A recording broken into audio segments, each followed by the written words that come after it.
I sense someone who did not like and subscribe.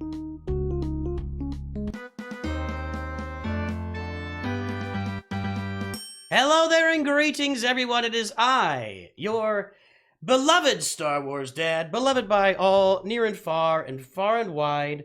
And hey, I am here today with your pal and mine, Glurmit. Glurmit, give us a big hello. Hello, everyone. If you have not checked out his channel yet, get out there and do it. It's just Glurmit, right? That's the name of the channel? That is correct, yeah. All right. Well, Glurmit's making a lot of great content over there. He loves Starkiller. Just FYI for anybody who's thinking about checking him out. But we're gonna do this. This is just we do our dad talks here. So I'm just slipping you right into a dad talk, Glurmit. I'm gonna take a look at your account and see what's going on. Do you have any little opening thoughts for us, or a quick intro to talk about what you're doing? So, I'm kind of... I like to say on my streams, my dream is to be the worst player at the game. Like, when you see my account, you'll kind of get it, and that's kind of my goal. Well, I mean, I see that your arena team is a Darth Revan lead with the Darth Malgus behind him. Is there a reason for that, or is that because you want to be the best player? Well, yeah, sure. No. The reason for that is I was actually testing. Okay. Darth Revan against Rey. That's what I was doing just in the background. It's tough because you don't get. Well, I guess you wouldn't get any of those Grand Arena Omicrons though, if he's not in the leader anyway. So. Yeah. The real Squirtle Squad. Are you a Pokemon guy? Well, when in the past I was. At the moment, it's just a temporary guild. I'm switching guild in a couple of weeks. The space hasn't opened up, so I'm just waiting for that to happen. All right, well, let's look at this thing. 10.1 million. You've got all the Galactic Legends. You've got Malgus. You've got Starkiller. So that's what I'm going to ask you first. Tell me about your love affair with Starkiller and why you recommend him for new players and what's going on there. That's a great question. So to begin with, Starkiller from the games, amazing, right? If you remember the games, I'm sure you do. I'm sure many people watching know the games. They're fun, right? But for me, the main reason was when Starkiller came out, he's really cool. He's just a great character. You unlock him, you go have fun. It's a bit like Supreme Leader Kylo Ren, right? He's just so fun to use. You just destroy everything. But then I started thinking, how accessible is he? Yeah, it's 4 characters, right? And all 4 of those characters have a use somewhere. Talon is very good with Traya team. Traya you unlock just through playing the game, through raids. You then get Dash. Dash is in part of my favorite team in the game. I'm sure you'll see when you see the relics later. Then Mara Jade, fantastic character. And then Kyle Katarn, he's very good, but not as good as the rest, right? But the main thing for me is, when I look at it from a new player, and I'm not necessarily thinking for people like yourself who maybe make a new account, right, and try and progress with the knowledge they now have. It's more directed at people just starting. He's an iconic character, and it's a quick farm. You know, I just worry that so many people, and I have seen this, will go on a guide, they'll see Farm Supreme Leader Kylo Ren, Farm Executor, but they never actually see out the farm, because it's too long. Whereas something like Starkiller, you get a good character, and you get it quicker. You know, it takes you 4 or 5 months, rather than the 7, 8, 9 months for you to play. You know what I mean? So for me, I love Starkiller as like a character, and I love the fact that you get him quicker, so it gets you more into it. Like, you know, you get your feet wet, and then you're like, okay, I'm enjoying this. I've got my first character. Then you branch off and you go for something else. Now let's branch a little bit from that. What about the Kyrotex though? I mean, for a free to play player, you're looking at 1,600 Kyrotex. If I'm, it'd be 1,200. Yes, to get Starkiller up to relic levels. So. How is a free-to-play player going to handle that as their first big farm? I do know. I knew that was going to come. Well, in the guide I just posted, one of the emphasis that I had was while you prepare Starkiller, you're making sure you have assault battle teams, because then you have a passive income and it does speed things up. Yeah, the Kyrotex kind of suck, but the way I kind of think of it is, unfortunately, any character that comes out now, you're going to need lots of Kyrotex.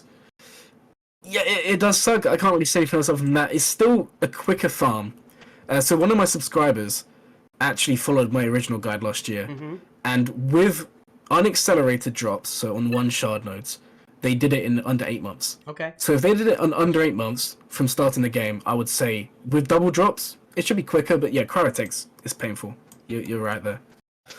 Now, I did Supreme Leader Kylo Ren in 9 months and 20 days. So anyway, Interesting. You know what? That's the great thing about this game. And yes, I'm still reading your mind. If you guys, I recorded a video with Glurmit for his channel, and I read his mind the whole time. So I'm continuing to do that. But that's the great thing about this game we talked about before is everybody can farm what you want. And I was watching your farming guide, and you had a good point. And I said the same thing. Don't just watch me. There's 30 farming guides out, not 30, but there's a bunch of farming guides out there from a lot of qualified people. Sanjita's out there, you're out there. Locator's got his farming guides for dark and light side, and you take all those and put them together and come up with what you're gonna do. And what you do is gonna be different. Nobody's gonna do this exactly the same. Just nobody. Yeah. So find what you're more comfortable with and go get that thing. Agreed. I really love the emphasis you put on taking everyone's together, because I'm sure you'll agree, every farming guide has the good points and the bad points, right? And when you start looking at all of them, like you could watch mine, you could watch yours, Darth Locator's, and it's like I like this bit and I like this bit, and then you start making your own one, and I think that's when the good rosters appear. So who are the assault battle teams you put together? I know for me, I look at Imperial Troopers can do 2 assault battles.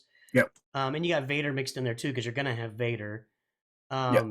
And who are your other assault battle teams that you're looking at early on?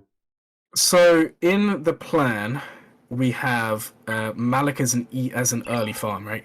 Darth Revan Malik. Now Malik with Emperor Palpatine does the Sith one, relatively low gear as well. You don't even need any relics, as far as I'm aware, to do that.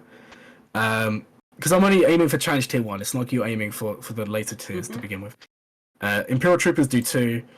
Jedi, which you'll do Jedi Knight Revan, that does another one. Tuscans was on the list, Inquisitors was on the list, but they do the same one. Inquisitors are actually quite good for the assault battle. You can do Challenge Tier 1 with really low gear, like surprisingly low gear. So that's one there. Okay. And I'm trying to remember what the other ones are. I hope it's low gear, because that's another 2,000 Kyrotex. Yeah. No, it's true. The main reason why I said Inquisitors is because, a bit like when you said in my video about Geos, right? I think 2 or 3 years from now, Inquisitors are going to be like Geos, where you just have to have them. Yeah. And if you can do the assault battle with what I'm hearing is Gear 9, Inquisitors, which is pretty crazy, but if you can even do it with like Gear 9, Gear 10, before you have all the cryos come in, that's an assault battle team. Tuscans also does it extremely easy as well, but 2 of them need cryotex there. Yeah. And clones. Okay. Clones is another one you can do relatively low gear. Yeah, if you do the Inquisitors in there at Gear 9, then that's an automatic win because you spent no Kyrotex getting them to Gear 9. Yeah. Maybe some to get them to Gear 9, but I don't know the exact number, but yeah. So let me divert a little bit here. I ask everybody this when we do our dad talks. What's your Star Wars story? When did you become a Star Wars fan and or fall in love with Star Wars, and how did that happen? Okay, so I have been a fan a long time, right? Like since I was a kid. But I'll be honest, it's something that over the years has grown on me. I enjoy it a lot more in the past 10, 15 years than I did when I was a kid. And I think the reason is, what really made me fall in love with Star Wars is the books. It sounds crazy. I watched the films and I liked them, but I'm going to be honest, I'm not really much of a... Oh man, I love to see that. I love to see that. These are the original Heir to the Empire books I've got here. That is amazing. Yeah, these are first print back from, what was it, like 1992 or something? Where's the number? 91, June 1991, yeah. That is amazing. I haven't read them in 20 years, though. Sadly, I can't say I have any of them. At least not the same ones, yeah. Yeah, which books are you reading? So, at the moment, I read a lot of the High Republic books. Really? I'm rereading them. Yeah. I'm enjoying that. I also read a lot of the sequel-based books, like those Bloodline, which is the Leia book. Phasma's got quite a good book. One of the ones I always say it is aimed at a bit of a younger audience, but if you can kind of get around that, it's a fantastic read. It's called, I want to say Fallen Stars. Or is it Lost Stars? I can't remember the title. It always does my head in. You might have it. It came out it's basically, to give you a summary of what it's about, without spoiling it, it's basically about some people on a planet, and the planet then becomes part of the Empire, and it's showing the split between like the poor and the rich. Yeah. Um, I'm listening. Go ahead. Thrawn's got, obviously, the new books are really good. The old books are fantastic. But yeah, I started reading the books quite a few years ago, and that's then I rewatched the films, and it's like, okay, these are so much better. Because I'm not really someone, I don't have the attention, sadly, to sit through and watch film after film after film. But then when I started reading the books, I went back, and the films are so much better. Same with comics. I also collect a lot of the comics. Which is the reason behind my favorite character in Star Wars is Kylo Ren, which a lot of people are like, why, you know, sequels and all that. Yeah. There's one comic, I think it was in the Age of, I think it was Age of Resistance, the comic run they did a few years back. And do you remember, I can't remember the name of it now. What's the thing in the Clone Wars? Oh man, what's it called? The Zilla Beast, there we go. Do you remember the Zilla Beast? The Zilla Beast in the Clone Wars? I don't. Yeah, let me send you a picture. Okay. You'll probably remember. Oh, it's in the Clone. See, I'm not a Clone Wars aficionado per se. Yeah. I've seen a bunch of episodes, the ones that stick out, but I haven't watched the whole series all the way through. So I was thinking Clone Wars the movie or Attack, and I thought Attack. No. Yeah, brain so there. so basically in that show, it's shown as like a beast, like a creature which just no one can kill, right? Even Palpatine is seen as being afraid of the thing, right? Yet in this comic, Kylo literally stands there and they say this is unkillable, and he says, "Just watch me try," and he just jumps inside and just slices it up. It's the most epic thing you'll ever see, and ever since then he's been my favorite character. That's awesome, dude. You know, you are the first person I've talked to that is really. The books have driven their joy. Let me show you a couple of my books here. This is the original Rogue Squadron book. Oh my god. Paperback You're making me so jealous today. Yeah, and then this is an original printing of Star Wars. That's amazing. It was printed. Now the movie came out in 1977. This book was printed in 1976. Yeah. So it's actually came out before, but this is actually an original hardback of Star Wars book. It's got all these pictures in there and everything, so that's awesome. Yeah, this is kind of one of my prized possessions right here. Well, that's awesome, dude. I'll be honest. I've been wondering who's reading the High Republic. For me, and it was funny when you said, I don't have the attention span to sit there through a 2-hour movie or a bunch of movies, and I'm thinking, but you're reading? Yeah, so there is a reason behind that. I travel a lot for work, like to and from work. And I use public transport. So when I'm on my way to work, when I'm on my way home, I take a book, I just read it. High Republic, it took a while for me to get into it, but it's starting to come together. That's awesome, man. I mean, I love it, and it just kind of emphasizes the fact that we've got a big tent community here. You know, people love different things about it. You know, I'm not really a KOTOR fan. I even tried playing it on a stream, and I just don't enjoy the game. But man, am I in the minority there? You know, people love KOTOR. And here you come in reading the books, and that's how you really kind of got connected with it. Yeah. So yeah, that's awesome. So all right, I don't really I mean, look, your roster is awesome. I mean, there's really nothing to say here. What are you working on right now? I think that there was something I saw a minute ago. Grand Inquisitor is obviously probably at the top of your list for getting geared up. But the Profundity is what you're going to be working on, right? Yeah. So I'm actually in a really, really bad spot, believe it or not.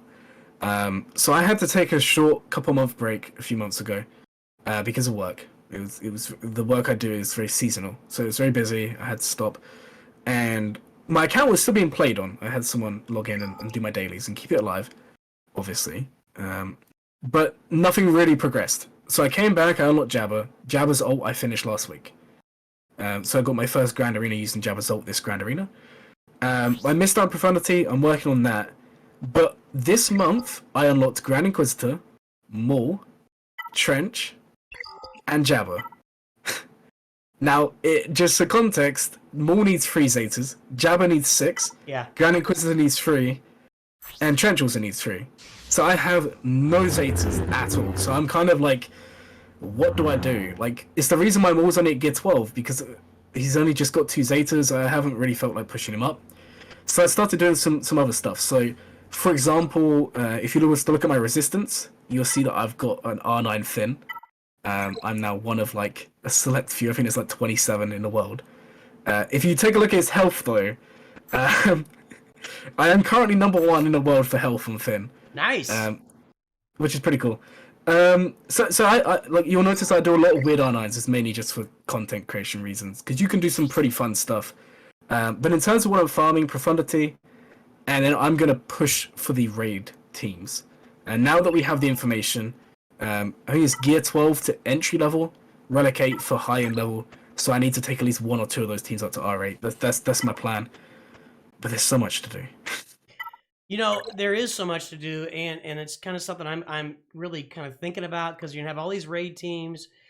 You're gonna have a new GL come along at some point. We got the new Sith. The Sith capital ship is on its way. Yep. And what do you farm for that stuff if you're not if your wallet's not wide open? You know, you gotta pick and choose things. So this is it. That's really good. So hey man, this is awesome. I appreciate you coming on today, and I'm gonna give you a chance here for just one final word that you can deliver to my audience or people that are farming or doing or whatever. What's the one thing that you would really focus on for the community to hear from you? I got them thinking. How about that? No. I know what I'm gonna say, but I don't know if I have. I don't know if I can do it. What? Wait. You know what you have to do, but you don't know if you have the strength to do it. Is that what you're saying? Yeah, basically. Say it. Just say it, man. I was gonna say, anyone who's seen my channel already knows. Just make sure you have young Han. Just make sure you work on him. What? Just do it. You'll understand one day. It will come through to you, and you'll understand. Just trust me. Trust me. Wait. I guess I need to watch your channel more, because I haven't picked up. All right. No. Oh my. Okay. I'm just go. I'm trying to word it in a way where I can actually say something. In this game, there's one character that I'll stand behind and say is the best character in the game, and I don't care that people disagree, and it's Young Han. I mean, this guy's amazing. Trust me, this guy's amazing. You need to go invest in him. Do you know, every time I do a roster review, we do a Young Han check. Really? And so many people fail. Yeah. I need to. I'll show up for your next one, or I'll show up as soon as I can to one of those and pay attention. I'll make sure to do a Young Han check. Well, you got your Young Han at 9, Young Lando at 9. I'm gonna assume you got L3. We got Vandor and L3 for your Dash squad. Yeah. Well, Vandor will be going to R9 like next week. So. Well, you are a dedicated individual, yeah. Well, there you go, Glurmit. Hey, everybody, there's Glurmit. Go check out his channel for sure. I'll put a link in the description. Thanks for tuning into this Dad Talk. It was a lot of fun. It was good to talk to you today, sir. Thank you. Yeah, I hope everybody has a great day. We'll talk to you soon, and always remember, Newt's too good. All right, dude. Sweet.